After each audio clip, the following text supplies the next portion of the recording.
Hello, SIOP. Welcome to the August Better Together video.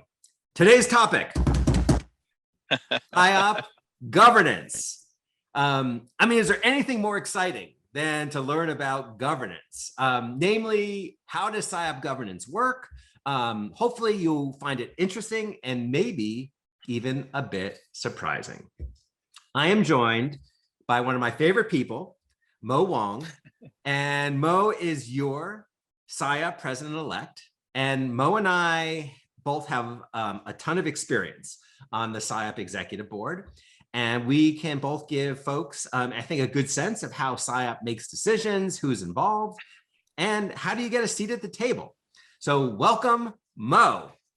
All right, thank you very much, Stephen. I'm very glad to be here. It's great to have the opportunity to share with you what I know about SIOP governance. I also hope to use this opportunity to encourage you to become more involved and help other members do so as well. Perfect. All right. So let's talk about structure. So SIOP has an executive board, and we refer to that as the EB. This includes 3 people in the presidential trio, and that's the incoming president, current president, me, and outgoing president, Georgia. One person who plays the dual role of financial officer secretary. Then there's 4 APA council reps and 9 portfolio officers representing the various areas of SIOP work. The EB sets strategic direction and holds fiduciary responsibilities for the organization, kind of making the tough but important choices about finances, legal matters, and the like. So Mo, I'm going to put you on the spot. You heard that rundown. How many EB members total do we have? Well, that should be 17, Stephen. Okay. Your quant skills are fantastic. You got it. Okay.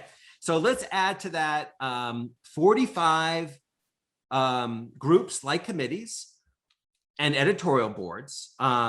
So as you can imagine, committees vary in the work. Some are very cyclical and operational, like conference and awards, and some are more project-oriented and identity-based, like WIN. So considering committee leadership, Mo, that puts us at what number? Well, that's a little bit tricky. We need to know that some committees actually have chairs in training or associate chairs. And at any given time, there are a few like temporary task forces running. But if we just stick with like 1 leader per committee, and there are like 45 committees, then add that to the 17 executive board members. So in total, we would have 62 people under the umbrella of what we call the volunteer leadership. So no need to use SPSS or SAS or R for that. Okay, perfect. So there are 60 plus volunteer leaders, but SIOP has so many members who play a part in activities, operations, and decisions of the organization.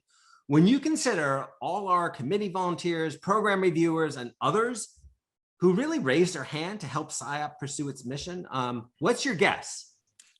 What's your guess as how many volunteers we have? Well, so I'm going to use my methodological skills here. Okay, I will give you an estimate using a confidence interval. So perhaps 400 to 500. Is that a reasonable guess? Well, I think it's reasonable. But in the last membership year, we actually had 770 committee volunteers, 1,033 conference reviewing volunteers, and 167 SIOP ambassador volunteers. So in total, we had nearly 2,000 people fill volunteer roles. I mean, that's boggling my mind. Can you believe that, Mo? Well, I actually can. Well, I think our members are so passionate and loyal to SIOP. Okay, I'm actually always amazed at how much our members are willing to get involved and contribute to SIOP's work. Yeah, no, it really is pretty remarkable.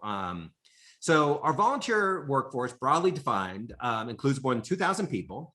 And last but certainly not least, we have an administrative office, and we often call that the AO staff, and that's around 10 people. and they have a few more to come when a couple open positions are filled. And the AO manages operations, provides functional expertise like marketing and communications, event planning, technology, and they support the volunteer workforce with guidance, institutional knowledge and logistics. So all in all, I think it's pretty clear that it takes a village to do the work of SIOP, and every single member can play a role. Now, as part of your president-elect duties, you get to serve as the election committee chair. So I thought, Mo, it might be great if you could tell us about what members can do in the short term to help impact how SIOP is governed. Yeah, well, thank you very much for the opportunity. Yes, we're always in need of dedicated members willing to serve the organization and help advance SIOP's mission and the strategic plan. One of the big things coming up is, of course, nominations for the executive board. So voting members will be able to nominate themselves and other eligible members for the 4 of the 17 positions on the executive board. So those 4 positions are the president-elect, external affairs officer, instructional and educational officer, and the professional practice officer. Nominations take place in September, with voting take place in November. So yeah, please help us nominate as many qualified candidates as possible so we have a great ballot. Thank you. I love it. And really, I mean, and you're totally, I mean, it's totally okay for people to self-nominate, right? Yeah, definitely. Okay, cool. So having served as election chair last year when I was president-elect, I can say that having a large number of nominations is so important for finding folks who are available and who will agree to be added to the ballot to commit to, like, it's basically a 3-year term, monthly meetings, and then we have 3 full-day board meetings. So yeah, there's lots of meetings, but it's such important work. And I mean, the people are really fun to work with, and it's just fun to be kind of engaged with a community of folks who have the same passion and values that you do. So Mo, can you share a little bit more? You talked about how to get on the executive board, but you also mentioned, that each committee has a chair. Can you share more about how members can become committee chairs? Yeah, so it's a little bit different comparing to the executive board. So the executive board is elected, but committee chairs are actually selected.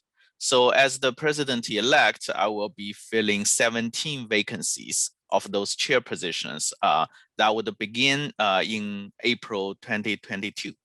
So to do this, I'll be talking with existing and the past leaders and the committee volunteers and try to find a energized, diverse, and devoted group of new chairs for those roles. I would also be happy to hear from members who have an interest in a committee chairship or would like to recommend someone for a position. So yeah, so I'm definitely open-minded about who to appoint on those positions. Love it. So we talked about how one can become a volunteer leader. But what about members who really don't have the bandwidth to take on such a role, or maybe don't meet the criteria or whatever the issue? How can, like, an average SIOP member participate in the work of SIOP more generally? Oh, so there are a lot can be done, right? So most of the SIOP's missions is advanced by the members out there, right, doing good things. So here are a few ideas. I mean, people can decide that they want to be more involved versus less involved. So the first one would be like a volunteer for a committee. So that's great involvement. Every year, the call for volunteers goes out in early May. Or people can volunteer for other opportunities throughout the year. So for example, being a conference reviewer, serve as an ambassador for the conference program, mock interview programs. So third, people can also nominate other people. So if you're not ready for leadership yourself, you can always nominate other folks. And then also complete your membership profile and opt into directories and registries to increase the likelihood of being contacted by opportunities, right? So basically, we always are trying to get people involved with our multiple initiatives like advocacy efforts, initiatives through the United Nations, or other exciting opportunities. So we can only know who to ask if you let us know like what you're good at, what kind of expertise and interests you have. Perfect. And like, I mean, everyone on the executive board really just started with being a volunteer on a committee. I mean, that's just where it starts. I mean, I remember my very first committee, and you just start somewhere. Yeah. So, you know, it's definitely so important that members see paths for their participation into the SIOP community. And there really are, I mean, one of my, I think, joys as president is realizing how many opportunities there are, because there's so many opportunities to engage, to make SIOP feel smaller. And we so want folks to be part of things. After all, we really are better together. Yes, indeed. So SIOP can definitely use our members' help. So with that, I want to give my big thanks to Mo. Mo, I am your #1 fan. I think you're fantastic. I'm super excited for your SIOP presidency to start next April. But until then, I'm really happy to be able to work with you. And thank you all for watching. And I hope that you enjoy these little videos. Thank you. Yep. Thank you very much.